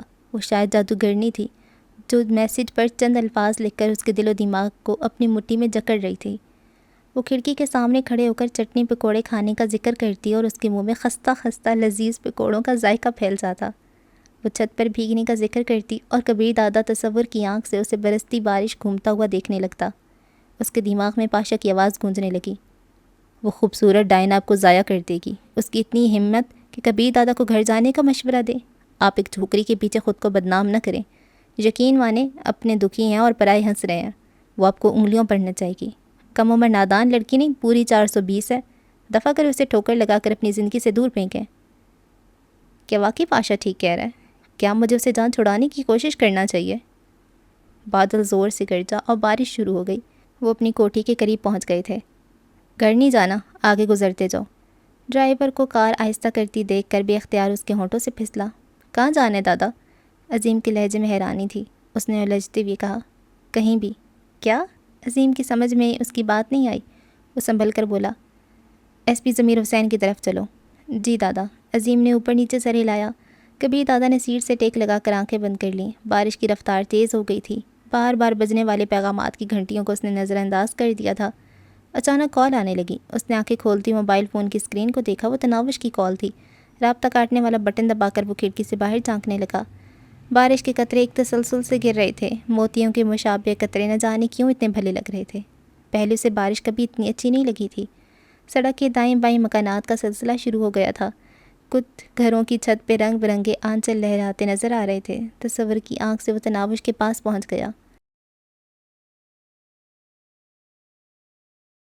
اس کا دل شدت سے تناوش کے پاس جانے کو مچلا اور جی چاہا کہ ڈرائیور کو گھر کی جانب مڑنے کا کہے۔ آنکھیں بند کر کے سر سیٹ کے ساتھ ٹیکتے ہوئے اس نے بڑی مشکل سے اس تمنا کو دل میں دبا دیا۔ کار ایک سپیڈ بریکر پر آہستہ ہوئی۔ سڑک کی بائیں جانب ایک چھپر ہوٹل بنا تھا۔ اس کی نظر کڑاہی میں تلتے گرم پکوڑوں پر پڑی۔ شہزاد، کار ایک جانب کر کے روک لو۔ وہ شاید زندگی میں پہلی بار براہ راست ڈرائیور کو مخاطب ہوا تھا۔ جی دادا، ڈرائیور کے لہجے میں حیرانی بھری ہوئی تھی۔ اس کے ساتھ ہی اس نے انڈیکیٹر دے کر کار ایک جانب کر کے روک لی۔ عظیم، پکوڑے اور چٹنی لے آؤ۔ کبیر دادا کا اگلا حکم ڈرائیور اور عظیم کو مزید حیران کرنے والا تھا، مگر ان دونوں میں اتنی جرأت مفقود تھی کہ کھل کر حیرانی کا اظہار کرتے۔ عظیم سر ہلا کر نیچے اترا اور چھپر ہوٹل کی طرف بڑھ گیا۔ محافظوں والی دونوں جیپیں بھی رک گئی تھیں۔ امتیاز اور بخش نیچے اتر کر عظیم کی طرف بڑھے۔ امتیاز نے پوچھا، عظیم بھائی خیر تو ہے، کیوں رک گئے ہو؟ عظیم مسکرایا، دادا نے پکوڑے لانے کو کہا ہے۔ کیا؟ وہ دونوں حیران انداز میں چیخ پڑے تھے، مگر عظیم ان کا کیا جواب دینے کی بجائے چھپر ہوٹل کے مالک کی طرف بڑھ گیا، جو باورچی، مینیجر اور بیری کی ذمہ داریاں بھی خود نبھا رہا تھا۔ امتیاز نے دھیمے لہجے میں خیال ظاہر کیا، نمازن کے اثرات ظاہر ہونا شروع ہو گئے ہیں۔ یقیناً اس نے کال کر کے کبیر دادا کو پکوڑے لانے کا حکم دیا ہوگا، اسی وجہ سے دادا گھر کے پاس جا کر آگے بڑھ گیا تھا۔ کبیر دادا کو کون حکم دے سکتا ہے؟ بخش نے بھی اس کے انداز میں سرگوشی کی تھی۔ عظیم وسوق سے بولا، نمازن کی آمد سے پہلے میرا بھی اسی بات پر یقین تھا۔ میں نہیں مانتا، بخش نے نفی میں سر ہلایا۔ اس وقت باقر اور رخسار بھی ان کے قریب پہنچ گئے تھے۔ امتیاز نے کہا، چلو عظیم سے پوچھ لیتے ہیں کہ کبیر دادا نے اس طرف مڑنے سے پہلے نمازن سے بات کی ہے یا نہیں۔ کیا بحث شروع ہے؟ باقی نے اشتیاق سے پوچھا۔ بخش اس سے دبے لفظوں میں ساری بات بتانے لگا۔ اسی وقت انہیں عظیم واپس مڑتا ہوا نظر آیا۔ اس نے ایک ہاتھ میں گرم بھاپ اڑاتے پکوڑوں کی پلیٹ اور دوسرے ہاتھ میں چٹنی کی پلیٹ پکڑی ہوئی تھی۔ پکوڑوں کو بھیگنے سے بچانے کے لیے اس نے الٹی پلیٹ ان پر رکھ دی تھی۔ بخش چہکا، دیکھ لو، دادا پکوڑے گھر نہیں لے جا رہا، یہیں بیٹھ کر کھانا چاہتا ہے۔ اس کی بات پر توجہ دیے بغیر امتیاز نے عظیم کو روکتے ہوئے پوچھا، کیا گھر کی طرف جاتی ہوئی دادا کو بیگم صاحبہ کی کوئی کال ملی تھی؟ ہاں، مگر یہ وقت ان باتوں کا نہیں ہے۔ عظیم اسے ہلکے سے جھڑکتا ہوا کار کی طرف بڑھ گیا۔ سن لیا؟ امتیاز نے فاتحانہ نظروں سے بخش کو گورا۔ بخش نے دلیل پیش کی، وہ کوئی بھی بات کر سکتی ہے، شاید اس نے رات ماں کے گھر گزارنے کی اجازت مانگی ہو۔ اگر تمہاری بات سچ مانی جائے تو کبیر دادا کو پکوڑے گھر لے جانے چاہیے تھے، نہ کہ یہاں کھانے۔ نہیں، امتیاز اس کی دلیل سے متفق نہیں ہوا تھا۔ ایسا ہی ہے، بخش میں سر ہوا۔ وہ دونوں تکرار کرتے ہوئے جیپ کی طرف مڑ گئے تھے۔ باقر اور رخسار بھی اپنی جیپ کی طرف بڑھ گئے۔ اتنی دیر بھی آڑ کے بغیر گزارا کر کے بچے خاصے بھیگ گئے تھے۔ کبیر دادا گرم پکوڑوں اور چٹنیوں سے لطف اندوز ہو رہا تھا۔ زندگی میں پہلی بار اسے پکوڑے اتنے بھلے لگ رہے تھے۔ بارش اور پکوڑوں کے تعلق کا راز اس پر پہلی بار منکشف ہوا تھا۔ نہ جانے تناوش کا ساتھ اس پر اور کون کون سے سربستہ راز آشکار کرنے والا تھا۔ پکوڑوں میں مرچیں ذرا تیز تھی۔ اچانک چشم تصور میں تناوش پکوڑے کھاتی نظر آئی۔ مرچوں کی زیادتی کی وجہ سے اس کی آنکھیں بند کر کے کانوں پر ہاتھ رکھ لیے تھے۔ اس عالم میں وہ اور بھی معصوم لگنے لگی، مگر وہ پکوڑے چھوڑنے پر آمادہ نہیں تھی۔ جھرجھری لے کر اس نے سحر بھرے منظر کو دور چھٹکا اور کار کے باہر دیکھنے لگا۔ ایک دفعہ پھر اس کا موبائل فون بجنے لگا تھا۔ تناوشی کی کال تھی۔ کبیر دادا کا دل اس کی آواز سننے کو مچلنے لگا۔ نہ جانے وہ کیا کہنا چاہتی تھی۔ یقیناً اس نے پکوڑے تیار کر لیے تھے اور اب اس کی منتظر تھی۔ چاہتی ہوئی بھی وہ گھنٹی وصول نہ کر سکا۔ رابطہ منقطع کرنے کا بٹن دبا کر اس نے تناوش کے ساتھ اپنے دل کو بھی مایوس کرنے کی ہمت کر ڈالی تھی۔ شاید وہ خود سے ڈرنے لگا تھا کہ تناوش کی منتوں بھرے حکم کے سامنے وہ ہتھیار ڈال دے گا۔ یہ واپس کراؤ۔ اس نے پکوڑوں کی اد بھری پلیٹ عظیم کی طرف بڑھائی اور اس کی پلیٹ تھامتے ہی وہ تناوش کے پیغام دیکھنے لگا۔ درجن پر پیغام آئے ہوئے تھے۔ اچھا، میں پکوڑے بنانے جا رہی ہوں، کوئی معذرت اور دھمکی دھونس نہیں چلے گی، بس آپ آ جائیں۔ آ جائیں؟ اب تو بارش شروع ہو چکی ہے۔ باورچی خانے کی کھڑکی سے نظر آنے والے قطرے آپ کی کمی کو مزید اجاگر کر رہے ہیں۔ کبیر، آ جائیں نا، پکوڑے بن گئے ہیں، اور آپ نہ آئے اگر تو میں ایک پکوڑا بھی منہ میں نہیں ڈالوں گی۔ قسم سے اتنا دل کرے پکوڑے کھانے کو، مگر میری ضد برقرار ہے۔ اف، کتنا نخریلا ہے یہ لڑکا بھی۔ گھنٹی تو اٹھائے نا، پلیز پلیز ایک بار بات تو کر لیں۔ اچھا، میں آپ کے لائے ہوئے کپڑے پہن رہی ہوں، آپ کو ان کپڑوں میں زیادہ خوبصورت لگتی ہوں نا۔ یہ دیکھو، پہن لیے ہیں کپڑے، میک اپ کا سامان ہی ہے، ورنہ میک اپ بھی کر لیتی۔ پلیز آ جائے نا، ورنہ میں رو پڑوں گی۔ آپ نے 5-6 بجے تک لوٹنے کا کہا تھا اور اب 6:30 ہو گئے ہیں۔ کبیر، میں رو رہی ہوں، سچ میں رو رہی ہوں۔ اب مجھے یاد آ رہے ہیں، میں نے پکوڑے کھانے کی کوشش کی ہے، مگر مجھ سے آدھا پکوڑا بھی نہیں نکلا گیا۔ یہ آخری میسج تھا۔ کار آگے بڑھ چکی تھی۔ وہ موبائل فون ایک جانب رکھتے ہوئے دوبارہ سیٹ سے ٹیک لگا کر بیٹھ گیا۔ میسج آنا بند ہو گئے تھے، شاید وہ خفا ہو گئی تھی۔ وہ خود کو مخاطب ہوا، ہوتی رہے خفا، بھاڑ میں جائے جادوگرنی، میں اس کے لیے اپنے مقام سے نیچے نہیں آ سکتا۔ میرے نزدیک اس کی اہمیت ایک رکھیل سے بڑھ کر نہیں ہے۔ میں اسے اتنی بے تکلفی کی اجازت نہیں دے سکتا وہ مجھے نام سے بلانا شروع کر دے۔ ایک مخالف سوچ پہلے والے خیالات کے مقابل آ گئی۔ اس نے تم سے پوچھا کب ہے، اور بے تکلف تو وہ ہو گئی ہے۔ تم اس کا سامنا کرنے کی ہمت تو چھوڑو، اس کی کال سننے کی جرت نہیں کر سکتے۔ وہ رکھیل نہیں، رانی ہے۔ اس کا رونا تمہیں دکھ دے رہا ہے۔ اس نے کبوتر کی طرح آنکھیں بند کیں۔ نہیں دے رہا اس کا رونا دکھ، مجھے اس کی پرواہ نہیں ہے۔ اگر پرواہ ہوتی تو میں گھر چلا گیا ہوتا۔ صاف کہو نا، اس کا سامنا کرنے کی ہمت نہیں ہے۔ کوئی اس کے اندر ہنسا۔ یہ غلط ہے، وہ بآواز بلند بڑبڑایا۔ جی دادا؟ ایک دم عظیم نے پیچھے مڑ کر دیکھا۔ ڈرائیور نے بھی کار کی رفتار مدھم کر دی تھی۔ کچھ نہیں، چلتے رہو۔ بائیں ہاتھ کی انگلیاں سر کے بالوں میں گھساتے ہوئے وہ اسے خیالوں سے دور جھٹکنے لگا۔ یقیناً پاشا کا تجزیہ صحیح تھا۔ شکر تھا اس نے بروقت کبیر دادا کو اس طرف متوجہ کر کے اس کے علاج کی طرف رہنمائی بھی کر دی تھی۔ ایس پی صاحب دفتر سے توڑ چکے ہوں گے، عظیم کی آواز نے اسے خیالوں کے چنگل سے چھٹکارا دلایا۔ کال کر کے معلوم کر لو۔ اور عظیم سر اس بات میں ہلاتے ہوئے ایس پی کے قریبی آدمی سے رابطہ کرنے لگا۔ معلومات لے کر وہ کبیر دادا کی طرف مڑا۔ وہ اپنے خفیہ اڈے میں اور گھر جانے کے لیے اٹھنے والا ہے، وہیں جائیں گے، کال کر کے میری آمد کا بتا دو۔ جی دادا۔ عظیم دوبارہ رابطہ کرنے لگا۔ 15-20 منٹ بعد وہ ایس پی ضمیر حسین اوڈو کے سامنے تھا۔ ضمیر حسین اوڈو نے منافقانہ مسکراہٹ سے اس کا استقبال کیا۔ رسمی کلمات کی ادائیگی کے بعد وہ آمنے سامنے بیٹھ گئے تھے۔ ملازم شراب کی سربا مہر بوتل، شیشے کے نفیس گلاس اور ٹرے میں برف کے ٹکڑے ان کے سامنے رکھ کر سر جھکائے باہر نکل گیا۔ اب وہ اکیلے تھے۔ گلاسوں میں برف ڈال کر ایس پی نے بوتل کا کاک اتار کر دونوں گلاس بھرے اور ایک گلاس اس کی جانب کھسکاتے ہوئے اس نے کبیر دادا کے چہرے پر سوالیہ نگاہیں دوڑائیں۔ شراب کے بھرے گلاس کو دیکھتے ہی اس کے کانوں میں تناوش کی آواز گونجی۔ ایک بوتل میں 6 گلاس گندا مشروب ہوتا ہے، اور آج تقریب میں آپ نے 7 گلاس پیے تھے۔ اس لحاظ سے کل جو بوتل ملے گی اس میں سے بھی 1 گلاس مشروب کم ہوگا۔ جی، کیسے تشریف آوری ہوئی؟ اسے خاموش پا کر ایس پی نے لب کھولے۔ تناوش کی بات یاد کرتی اس کے لبوں پہ مسکراہٹ نمودار ہونے لگی تھی۔ ایس پی کی آواز سنتی وہ مسکراہٹ کو ہونٹوں میں دباتا اس کی طرف متوجہ ہوا۔ کل راؤ اجمل رحیم سے ملاقات ہوئی تھی تو؟ ایس پی گلاس کو ہونٹوں سے لگاتے ہوئے بے پرواہی سے بولا۔ البتہ اس کی آنکھوں میں اضطراب کی لہریں اٹھنے لگی تھیں۔ کبیر دادا کے ہونٹوں پر طنزیہ ہنسی نمودار ہوئی۔ کیا واقعی آپ یہ سمجھتے ہیں کہ ایسی حرکتوں سے مجھے کوئی فرق پڑے گا؟ الزام لگانے کے لیے یقیناً کسی ثبوت کی ضرورت پڑا کرتی ہے۔ کسی تھانے دار کی یہ ہمت کہ وہ کبیر دادا کو چھیڑنے کی جرت کرے۔ ایس پی میں نے خیز لہجے میں بولا۔ پولیس کا تھانے دار اتنا بھی کیا گزرا نہیں ہوتا کبیر دادا؟ تھانے دار؟ میں پولیس ایس پی کو بھی جوتے کی نوک پر رکھتا ہوں، کجا تھانے دار۔ پھر شکایت لیے کہ ایس پی کے پاس کیوں بھاگے چلے آئے؟ ایس پی کے استہزائیہ لہجے نے اس کے چہرے پر سرخی بکھیر دی تھی۔ کسی واقف کار کو عبرت ناک موت سے بچانے کی کوشش کرنے اور شکایت لے کر آنے میں بڑا فرق ہے۔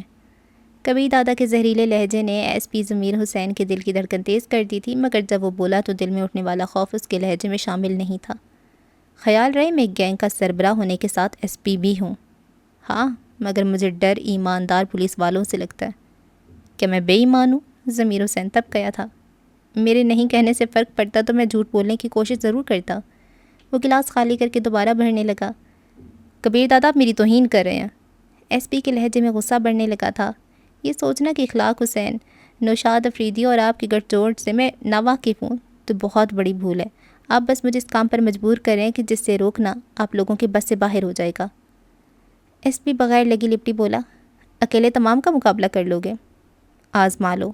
کبیر دادا کے لہجے میں شامل اطمینان نے ایس پی کے دل میں موجود اندیشوں کو بڑھا دیا تھا۔ آپ یہی دھمکی دینے آئے تھے؟ اس نے بھرا گلاس شیشے کی میز پر رکھ کر صوفے کی پشت سے ٹیک لگا لی تھی۔ دھمکی وہ دیتے ہیں جو کچھ کرنا نہ چاہتے ہو، میں تو موقع دینے آیا ہوں۔ دوسرا گلاس بھی خالی کر کے اس نے میز پہ درا اور جانے کے ارادے سے اٹھ کھڑا ہوا۔ چلتا ہوں۔ اس نے الوداعی مسافہ کرنے کی ضرورت محسوس نہیں کی تھی۔ ایس پی بھی کینہ توز نظروں سے اسے گھورتا ہوا بیٹھا رہا۔ کوٹھی کے گیٹ سے اندر داخل ہوتے ہی اس کی نظریں بے اختیار اندرونی دروازے کی طرف اٹھ گئیں۔ وہ گاڑیوں کی آواز سنتی بھاگ کر وہاں جایا کرتی تھی، مگر اسے مایوسی ہوئی، وہ شاید خفا ہو گئی تھی۔ اس کے دل کو کچھ ہونے لگا۔ اس کا جی چاہا کہ وہیں گاڑی میں بیٹھ کر ڈرائیور کو تیز تیز ہارن بجانے کا کہے جب تک کہ وہ باہر نہیں آ جاتی، مگر وہ ایسا نہ کر سکا کار سے نکلتی اس کی کانوں میں شام کی اذان گونجنے لگی۔ وہ خود تو جانے کتنے عرصے سے نماز کی لذت سے محروم تھا، لیکن تناوش کی نماز پڑھنے کے بارے اسے اچھی طرح معلوم تھا۔ راحت ماسی کی زبانی اس نے تناوش کی پکا نمازی ہونے کا ذکر کیا تھا۔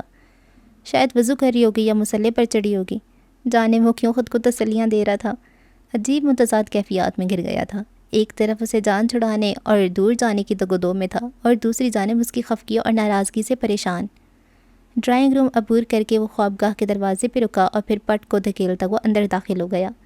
مشکل سے مشکل صورتحال میں موت کے منہ میں ہاتھ ڈال کر بھی کبھی اس کی دل کی دھڑکن تیز نہیں ہوئی تھی، لیکن اس وقت جانے کیوں اس کا دل بری طرح دھڑک رہا تھا۔ یہ کیسا میٹھا خوف تھا، یہ کیسی لذت بھری کسک تھی، یہ کیسا انوکھا احساس تھا۔ اس کے عقل و شعور سے بالا تر، اس کی سمجھ بوجھ سے پرے، اس کے خیالات سے دور۔ خوابگاہ میں داخل ہوتے ہی اس کی متلاشی نظروں کو وہ نرم و ملائم اور نازک وجود بیڈ پہ پڑا نظر آیا۔ کبیر دادا کے تکیے پر سر دھرے وہ اوندے منہ لیٹی بے خبر سو رہی تھی۔ ایک رخسار تکیے پہ ٹیکے سرخ گلاب کی کلی سے مشابہ، دوسرا رخسار چھت میں جڑے انرجی سے ورس کی روشنی میں دمک رہا تھا۔ وہ یقیناً روتے ہوئے لیٹی تھی، تبھی تو سرما بھری آنکھ سے ہلکی سیاہی مائل لکیر ناک کی جڑ تک پھیلی نظر آ رہی تھی۔ جینس کی تنگ پتلون اور پھولدار گلابی قمیض اس کی جاذب نظر خط و خال کو اور زیادہ اجاگر کر رہی تھی۔ سیاہ زلفیں پشت پہ یوں بکھری تھیں جیسے آسمان پر کالی گھٹائیں چھائی ہوں۔ بڑی مشکل سے اس کے سراپے سے نظریں چرا کر اس نے خوابگاہ میں نظریں دوڑائیں۔ کھڑکی کے پردے اب تک ہٹے ہوئے تھے۔ صوفے کے سامنے بڑی شیشے کی میز پر پکوڑوں بھری پلیٹ اور ساتھ چٹنی کی کٹوری رکھی تھی۔ پلیٹ میں ایک ادھ کھایا ہوا پکوڑا بھی موجود تھا۔ کبیر دادا نے بے اختیار وہ آدھا کھایا پکوڑا اٹھا کر منہ میں ڈال لیا۔ وہ ٹھنڈا ٹھار پکوڑا بھی اسے دکان کے گرم پکوڑوں سے زیادہ لذیذ اور مزیدار لگا تھا۔ وہ کھڑکی کے پردے برابر کرنے لگا۔ بارش رک گئی تھی مگر آسمان ابھی تک بادلوں سے ڈھکا نظر آ رہا تھا۔ پردے برابر کر کے وہ صوفے پر آ کر بیٹھ گیا۔ نہ معلوم وہ کس وقت جاگتی اچانک یہ خیال بجلی کی کوندے کی طرح اس کے دماغ میں ابھرا۔ اسے نماز کے لیے بھی تو جگایا جا سکتا ہے۔ وہ جلدی سے اس کی طرف بڑھ گیا۔ اس کا ہاتھ ریشمی زلفوں کی طرف بڑھا، مگر اتصال سے پہلے ہی اس نے ہاتھ کا رخ تبدیل کر کے اس کی کوہنی کو پکڑ کر ہلایا۔ وہ فوراً جاگ گئی تھی۔ آ گئے آپ؟ اٹھتے ہوئے اس نے توبہ شکن انگڑائی لی۔ اس کی آواز میں خفگی یا ناراضگی کا کوئی اثر موجود نہیں تھا۔ شام کی اذان ہو گئی ہے۔ اسے اذان کے بارے میں مطلع کر کے وہ صوفے پر جا بیٹھا۔ اچھا؟ اس کی سستی بھری حرکت ایک دم سرعت میں تبدیل ہوئی اور وہ غسل خانے کی طرف بڑھ گئی۔ تھوڑی دیر بعد وہ لباس تبدیل کر کے غسل خانے سے باہر نکل رہی تھی۔ کالج کے لباس کی آستینیں نیچے کھسکاتے ہوئے وہ گوری کونیوں کو ڈھکتے ہوئے خوابگاہ کے دروازے کی طرف بڑھ گئی۔ کبیر دادا نہ چاہتی ہوئی اسے گھورتا رہ گیا تھا۔ وہ بھی دروازے سے نکلنے تک کبیر دادا کو شوخی بھری مسکراہٹ سے نوازتی رہی۔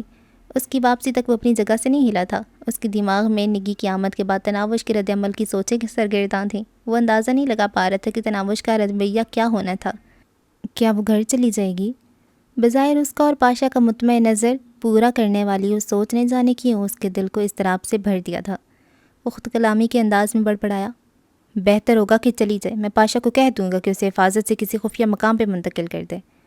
پاکستان کے کسی بھی دوسرے شہر میں ایک اچھا گھر اسے اخلاق حسین اور نشاد افراد جیسے کمینوں سے محفوظ رکھ سکتا تھا۔ وہاں پر وہ کسی بھی شریف اور محبت کرنے والے مرد سے شادی کر کے اپنی بقیہ زندگی پرسکون انداز میں گزار سکتی تھی۔ پتہ نہیں محبت کے دعوے دار کبھی مجھے یاد بھی کرے گی یا جان چھٹی سو لاکھوں پائے جیسی کہاوت کے مستاق شکرانے کے نوافل ہی ادا کرتی رہے گی۔ اس تلخ سوچ نے اس کے منہ میں کڑواہٹ کھول دی تھی۔ نہیں، وہ ایسی نہیں ہے۔ دل کے کسی کونے سے ایک نحیف آواز برآمد ہوئی۔ ابھی تھوڑی دیر پہلے میرے نہ آ سکنے پر وہ بچوں کی طرح روتے روتے سو گئی تھی، تو ہمیشہ کے لیے دور جا کر کیوں نہیں یاد کرے گی؟ کچھ بھی ہے، اس کا دور جانا میرے لیے بھی فائدہ مند ہے اور اس کے لیے بھی بہتر۔ یقیناً میری زندگی میں اس کی گنجائش نہیں نکلتی۔ اس نے حتمی فیصلہ کیا۔ اسی وقت دروازہ کھول کر وہ اندر داخل ہوئی۔ نماز کے انداز میں چہرے اور سر کو ڈھانپے ہوئے وہ دوپٹے سے بس چاند سا مکھڑا دمکتا ہوا نظر آ رہا تھا۔ گہرے سیاہ بال اور سراہی دار گردن چھپ گئے تھے۔ یہ پکوڑے اور چٹنی بھی آپ کو بد دعا دے رہے ہوں گے؟ خفگی اور ناراضگی بھرے الفاظ شوخی اور شرارت بھرے لہجے میں ادا کر کے وہ اس کے ساتھ جڑ کر بیٹھ گئی تھی۔ بد دعا دینے کی علاوہ تم کر ہی کیا سکتی ہو؟ کبیر دادا نے منہ بنایا۔ اللہ نہ کرے، وہ اتنی سرت سے بولے کہ کبیر دادا حیران رہ گیا تھا۔ میں آپ کو بد دعا دوں گی؟ ایسا سوچنے سے پہلے مر نہ جاؤں؟ اس کے لہجے میں شامل خلوص کو تعارف کی چندہ ضرورت نہیں تھی۔ یہ کہتی ہوئے اس نے کبیر دادا کے شانے پر سر ٹیک دیا تھا۔ تم ذرا کھڑے ہو کر میری بات سنو۔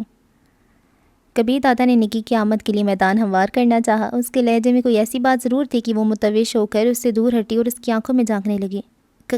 کیا بات ہے؟ وہ ہکلائی۔ کھڑی ہو جاؤ تاکہ تمہیں یہ بات اچھی طرح ذہن نشین ہو جائے۔ کبیر دادا کا بیگانہ اور سرد لہجہ برقرار تھا۔ جی؟ وہ سعادت مندی سے سر جھکا کر کسی چھوٹی بچی کی طرح اس کے سامنے کھڑی ہو گئی۔ کالج کے کپڑوں میں وہ یوں بھی اپنی عمر سے چند سال چھوٹی دکھائی دے رہی تھی۔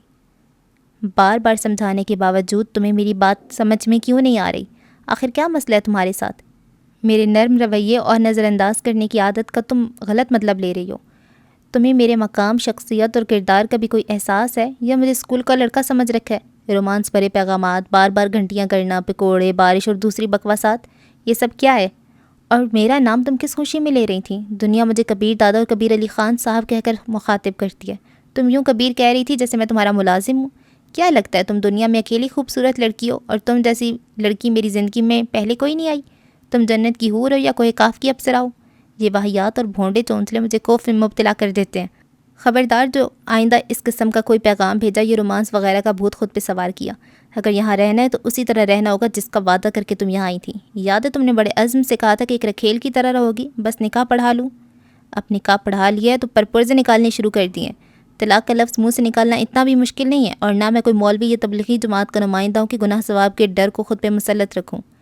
آخری بار تنبیہ کر رہا ہوں، دوبارہ شکایت کا موقع نہ دینا۔ میں کیا کر رہا ہوں، کیا کھا پی رہا ہوں، کس سے واسطہ رکھ رہا ہوں، اس سے تمہیں کوئی مطلب نہیں ہونا چاہیے۔ جس دن یہاں تنگ آ جاؤ بتا دینا، واپس گھر بھیج دوں گا۔ کبیر دادا کے منہ میں جو آیا وہ کہتا چلا گیا۔ تلخ الفاظ، سخت جملے سن کر بھی اسے توہین کا احساس نہیں ہوا تھا۔ کبیر دادا کا تلخ لہجہ اسے سراسر مصنوعی لگا رہا تھا، یوں جیسے وہ بے بس ہو گیا ہو، یا شاید یہ اس کی خوش فہمی تھی۔ کبیر دادا کی بات ختم ہوتے ہی اس نے جھکا ہوا سر اٹھایا اور اس کی روشن آنکھوں میں شرارت اور شوخی چھلکی، اور وہ پوچھنے لگی، جواب دینے کے لیے بیٹھنے کی اجازت ہے یا یہ حالت برقرار رکھوں؟ محسوس ہی نہیں ہو رہا تھا کہ اسے کبیر دادا کی تلخ باتیں ذرا بھی بری لگی ہیں۔ گہرا سانس لیتی ہوئے کبیر دادا اس نے بے ساختہ آنے والی ہنسی کو قابو کیا اور کہا، بیٹھ جاؤ۔ اپنے مخصوص انداز میں اس کے ساتھ جڑ کر بیٹھتی ہوئے وہ اطمینان بھرے لہجے میں پوچھنے لگی، کھانا لاؤں؟ تم میری باتوں کا جواب دینے والی تھی۔ جواب تو ہے، مگر پھر آپ کہیں گے بدتمیزی کر رہی ہوں۔ تمیزداری کے ناٹک کو چھوڑو، مجھے جواب چاہیے۔ نکاح پڑھانے کے بعد مجھے بیوی کے حقوق حاصل ہو گئے ہیں، اور جہاں تک کچھ مانگنے کا تعلق ہے تو بتائیں کیا مانگ ہے؟ پہلی ملاقات پر کہا تھا کہ آپ کی بے لوث خدمت کروں گی۔ میری سوچ آپ سے شروع کر آپ ہی پر ختم ہوگی، وفادار بن کر رہوں گی، مخلص اور ہمیشہ خیال کرنے والی، اور یہی میں کہہ رہی ہوں۔ باقی پیغامات یہ سوچ کر بھیجے تھے کہ صبح سے تھکے ماندے جانے کہاں کہاں پھر رہے ہوں گے، چلو گھر آ کر اس خوبصورت موسم سے تھوڑا سا لطف اندوز ہو جائیں گے۔ بارش میں پکوڑے اچھے لگتے ہیں، وہ کھا لیں گے، مگر نیکی کا تو کوئی زمانہ ہی نہیں، اور نام اس لیے لیا تھا کہ اچھا لگتا ہے آپ کا نام لینا۔ میری دل کی دھڑکنیں ہر وقت کبیر کبیر لاپتی رہتی ہیں، اگر 2-3 بار پیغام میں لکھ دیا تو کون سی قیامت آ گئی؟ نہیں لکھوں گی آئندہ۔ اس کی باتوں سے ذرا سا بھی نہیں لگتا تھا کہ کبیر دادا کے لیکچر نے اس پر کوئی اثر ڈالا ہے، یا وہ ان باتوں پر عمل کرنے کا کوئی ارادہ رکھتی ہے۔ پھر وہی بکواس؟ کبیر دادا کو سچ مچ تب چڑھنے لگی۔ کوئی بکواس نہیں کری، آپ یوں ہی الزام دھر رہے ہیں مجھ غریب پر۔ ناز بھرے لہجے میں کہتے ہوئے وہ قالین پر بیٹھ کر اس کے جوتے کھولنے لگی۔ جوتے اتار کر ایک جانب رکھتے ہوئے وہ حسب عادت اس کے گھٹنوں پر تھوڑی ٹیک کر بیٹھ گئی۔ الزام نہیں دھر رہا، خود پڑھ لو اپنے پیغامات، کیا کیا بکواس لکھتی رہتی ہو۔ کبیر دادا نے موبائل فون اس کی طرف بڑھایا۔ ہائے اللہ جی، اتنے پیارے لگے میرے پیغامات کے بار بار پڑھنے کی خاطر انہیں مٹایا ہی نہیں۔ موبائل فون پکڑے بغیر اس کا نکری کہکا بلند ہوا۔ کبیر دادا کو لگا وہ سچ کہہ رہی ہے، وہ حقیقت میں 3-4 دفعہ سے زیادہ ان پیغامات کو پڑھ چکا تھا، اور ہر بار وہ پہلے سے زیادہ اچھے لگے تھے۔ جادو برے کہے اور آنکھوں سے پھوٹتی شرارت نے کبیر دادا کو لاجواب کر دیا تھا۔ اس کی قوت گواہی سلب ہو چکی تھی۔ کوئی بھی منظر اتنا خوشنما اور پیارا نہیں ہو سکتا جیسا اس وقت تناوش کا اپنی نظروں کے سامنے بیٹھا ہونا محسوس ہو رہا تھا۔ اور پھر اسے مشکل گھڑی سے انتقام کی گھنٹی نے نکالا۔ ریسیور اٹھاتی اس نے کہا، بولو۔ چوکیدار نے کہا، دادا مس نکی آپ سے ملنے آئی ہیں۔ اس نے دیوار پہ ٹنگی گھڑی پر نگاہ دوڑائی۔ وہ اپنے وقت سے گھنٹہ بھر پہلے ہی آ گئی تھی، مگر کبیر دادا کو اس کی آمد سے تقویت ملی تھی۔ وہ تناوش کے لیے کبیر دادا کی طرف سے ایک جیتا جاگتا اور مدلل جواب ہی تو تھی۔ آنے دو، مختصراً کہتے ہوئے اس نے ریسیور رکھ دیا۔ کون ہے؟ تناوش اسی ہیئت میں بیٹھی پوچھ رہی تھی۔ مہمان ہے اور یہیں آ رہی ہے۔ آ رہی ہے کہ الفاظ ان تناوش کی آنکھوں میں اضطراب کی لہریں دوڑا دی تھیں۔ اٹھ کر صوفے پہ بیٹھتی ہوئی بولی، اسے ڈرائنگ روم میں بھی تو ملاقات کی جا سکتی ہے۔ مگر کبیر دادا نے اس کی بات کا جواب نہیں دیا تھا۔ کس لیے آ رہی ہے؟ تناوش کی کوریج جاری رہی۔ اس سے نظریں چراتے ہوئے کبیر دادا بیگانے لہجے میں بولا، کون ہے، کیوں آ رہی ہے، کتنی دیر کے لیے آ رہی ہے، ان سب باتوں کا جواب تمہیں چند لمحوں میں مل جائے گا۔ تناوش خاموشی سے ہونٹ کاٹنے لگی۔ نہ جانے کیوں اسے کسی بڑی گڑبڑ کے آثار نظر آنے لگے تھے۔ خوابگاہ کے دروازے پہ دستک ہوئی اور پھر جواب کا انتظار کیے بغیر دروازہ دھکیل کر نکی اندر داخل ہوتی ہوئی چہکی، یقیناً میں نے انتظار کی کوفت سے آپ کو بچا لیا ہے۔ بغیر بازوؤں والے کھلے گلے کے کالے رنگ کی مختصر سی قمیض، گہرے سرخ رنگ کی تنگ شلوار، گلے میں جھولتا مفلر نما دوپٹہ، پاؤں میں جدید فیشن کے سینڈل، کندھوں تک آتی ریشمی زلفیں جنہیں کھلا چھوڑ دیا گیا تھا، گلے میں سفید موتیوں کا خوبصورت ہار، کانوں میں ہیروں جوڑے ٹاپس، دہنی کلائی میں خوبصورت نگینوں سے مزین کنگن، بائیں بازو میں سنہری چین والی گھڑی، کندھے سے لٹکتا سنہری رنگ کا قیمتی پرس، گہرا میک اپ، سر تاپا خوشبو میں ڈوبی وہ کاک کی ہوئی رائفل کی مانند لگ رہی تھی جس نے نشانہ نظر آتے ہی چل پڑنا تھا۔ اسے دیکھتی تناوش کا دل ناخوشگوار انداز میں دھڑکنے لگا۔ صحیح کہا، آؤ بیٹھو۔ ایک گہری نظر اس پر ڈالتے ہوئے کبیر دادا نے بیٹھے بیٹھے مسافے کے لیے ہاتھ بڑھایا۔ اس کا ہاتھ تھامتے ہی وہ بے باکی سے کبیر دادا اور تناوش کے درمیان بیٹھ گئی۔ آپ کون؟ اس نے بیٹھتے ساتھ تناوش کی طرف مسافے کے لیے ہاتھ بڑھایا۔ جوابی مسافہ کرتے ہوئے وہ کچھ کہہ نہیں پائی تھی۔ اس کا دل عجیب خوف سے بھر گیا تھا، دل کی دھڑکن اتنی تیز ہو گئی تھی گویا دل سینے سے باہر نکل آئے گا۔ اسے بھی اپنے جیسا ہی سمجھ لو۔ کبیر دادا کی آواز نے اس کی سماعتوں میں زہر ڈیلا، ایک دم اس کی آنکھوں میں نمی امڑ آئی تھی۔ اوہ اچھا، نکی میں نے خیز انداز میں مسکرائی تھی۔ اس کے احساسات سے بے پرواہ بنتی ہوئی کبیر دادا نے ایک اور کاری وار کیا۔ تناوش، آج رات تم دوسرے کمرے میں سو جانا کیونکہ نکی یہیں رات گزارے گی۔ جی، بمشکل اس کے ہونٹوں سے نکلا تھا۔ کبیر دادا نے اس کی طرف نگاہ اٹھائی، آنکھوں کے کٹورے پانی سے لبریز ہو گئے تھے۔ اس کے گلابی ہونٹ تتلی کے نازک پروں کی طرح پھڑپھڑا رہے تھے جیسے کچھ کہنا چاہتی ہو، کبیر دادا کی منت کرنا چاہتی، اس کا گریبان پکڑ کر چیخ چیخ کر پوچھنا چاہتی ہو کہ یہ پرکٹی کبوتری مجھ سے خوبصورت ہے، کیا یہ فیشن زدہ فاحشہ مجھ سے زیادہ آپ کو پیار کرے گی؟ آخر مجھ میں، میرے پیار میں ایسی کون سی کمی در آئی کہ آپ نے اس کو بلا لیا؟ مگر پھر وہ ساری انکہی باتیں اپنے دل میں دباتی ہوئی اپنی جگہ سے اٹھی اور نظریں جھکائے خوابگاہ کے دروازے کی طرف بڑھ گئی۔ آنکھوں میں بھرا پانی کسی بھی وقت چھلک سکتا تھا، گلابی ہونٹ ابھی تک لرز رہے تھے۔ دروازے کے قریب جا کر رکتے ہوئے اس نے لمبا گہرا سانس لیا اور ایک درد بھری سسکی اس کے ہونٹوں سے پھسلی تھی۔ کبیر دادا پر شکایت بھری نگاہ ڈال کر وہ باہر نکل آئی۔ ایک دم اس کا جسم لرزنا شروع ہو گیا تھا، ٹانگوں نے جسم کا بوجھ اٹھانے سے جواب دے دیا تھا۔ دیوار کے ساتھ پیٹھ لگا کر وہ نیچے کھسکتی ہوئی قالین پر بیٹھ گئی۔ کافی دیر سے رکے ہوئے اشک کسی برساتی چشمے کی طرح ابلنے لگے۔ اسے پہلے دن سے کبیر دادا سمیت ہر آدمی نے بتا دیا تھا کہ کبیر دادا کا کردار کیسا ہے، مگر اس کے باوجود بے قابو ہوتی حالت اس کی سمجھ سے باہر تھی۔ کبیر دادا نے تو کبھی بھی اقرار نہیں کیا تھا کہ اس کی زندگی میں آنے والی آخری لڑکی ہے، یا یہ کہ وہ اس سے پیاری ہے اور کبیر دادا کو اس کے جذبات کا احساس ہے۔ اس کے برعکس وہ ہر آن ہر لمحہ اسے یہی احساس دلاتا رہا تھا کہ اس کی وہاں موجودگی عارضی ہے اور اس کی اہمیت کبیر دادا کے نزدیک ایک رکھیل سے بڑھ کر نہیں ہے۔ اس نے نکاح بھی اس کی ضد یا خواہش کو مد نظر رکھ کر پڑھایا تھا۔ پھر اتنی کھلی ڈلی وضاحت اور اعتراف کے بعد یوں غیر ہوتی حالت کا کوئی جواز نہیں بنتا تھا، مگر وہ بے بس ہو گئی تھی۔ اس وقت اسے معلوم ہوا کہ کبیر دادا اس کی دل کی گہرائیوں میں اتر چکا ہے۔ بھائی کی موت کا بدلہ چاہنے والی کو اب معلوم ہو رہا تھا کہ وہ ایک عذاب میں جکڑی جا چکی ہے۔ اسے ایک گینگ کے سربراہ، ایک گنڈے، درجنوں آدمیوں کے قاتل، شرابی بد کردار شخص سے محبت ہو گئی ہے۔ اس کے ساتھ اکیلے کمرے میں ایک لڑکی کی موجودگی اس کی دل کی دنیا کو زیر و زبر کر گئی تھی۔ وہ تو لاشعوری طور پر کبیر دادا کو فقط اپنا ہی سمجھ بیٹھی تھی۔ اس نے تو سوچ لیا تھا کہ وہ بس مصنوعی بیزاری اور کوفت ظاہر کرتا رہے گا، مگر نہ تو اسے گھر بھیجے گا اور نہ کسی دوسری لڑکی کی جانب متوجہ ہوگا۔ اپنی خوبصورتی اور کشش پر اسے پورا بھروسہ تھا۔ وہ یہ بھول گئی تھی کہ کبیر دادا کے نزدیک اس کی حیثیت ایک لذیذ پکوان جتنی ہے جو پیٹ بھرنے کے بعد اچھا نہیں لگا کرتا، ایک صاف و شفاف ٹشو جتنی تھی جس سے ہاتھ صاف کر کے ٹوکری میں پھینک دیا جاتا، ایک کھلونے جتنی تھی جس سے جی بھر کے کھیلنے کے بعد توڑ دیا جاتا ہے یا کسی کو بخش دیا جاتا ہے، ایک لباس جتنی تھی جو پسندیدہ ہونے کے باوجود مسلسل نہیں پہنا جا سکتا۔ اچانک راحت خالہ کسی کام سے ڈرائنگ روم میں داخل ہوئیں۔ اسے یوں دیوار سے پیٹھ لگائے روتا دیکھ کر وہ تیر کی طرح اس کی طرف پڑیں۔ کیا ہوا میری بچی؟ اسے کندھوں سے تھامتے ہوئے راحت خالہ نے تشویش بھرے آواز میں پوچھا۔ وہ جواب دیے بغیر ایک دم اس کے گلے لگتی ہوئی ہچکیاں لے لے کر رونے لگی۔ کیا صاحب جی نے ڈانٹا ہے؟ راحت خالہ نے اندازہ لگایا، مگر وہ خاموشی سے تسبے بہاتی رہی۔ کچھ تو بتاؤ خالہ کی جان، کیا ہوا ہے؟ کیوں اتنا رو رہی ہو؟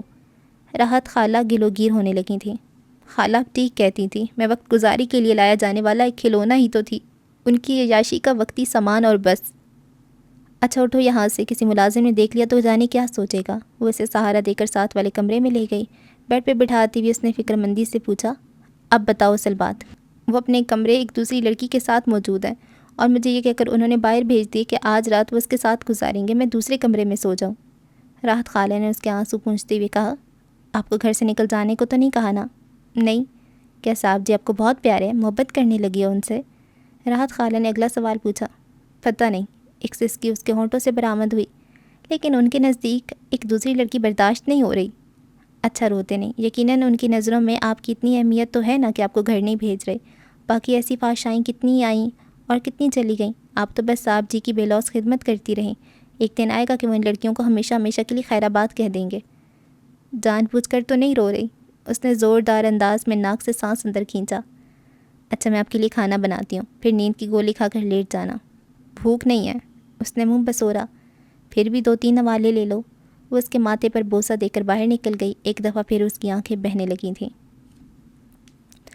اچھا جی، تو ایپیسوڈ نمبر 4 ہے یہ، شاید ہے نا، 4 ہے یا 5 ہے، اس کو یہیں پہ ہم ختم کرتے ہیں۔ اور کیا کہے بندہ، کبیر دادا بھی بہت ہی کوئی گندا انسان ہے، پاشا بھی ہے۔ پاشا مجھے ایسے لگتا ہے وہ جیسی ساسیں نہیں ہوتی، وہ جب دیکھتی ہیں کہ ان کا بیٹا ان کی بہو سے کچھ زیادہ ہی پیار کر رہا ہے، ان کو ویلیو دے رہا ہے، تو وہ سڑ جاتی ہیں۔ پاشا بھی ایسے ہی سڑتا رہتا ہے، وہ طریقے نکال رہا ہے کسی طرح میں ان کو جدا کر دوں۔ باقی اب دیکھتے ہیں کیا ہوتا ہے، سب بھی اچھا لگ رہا ہے فی الحال تو۔ دعاؤں میں یاد رکھیں جی، اللہ حافظ۔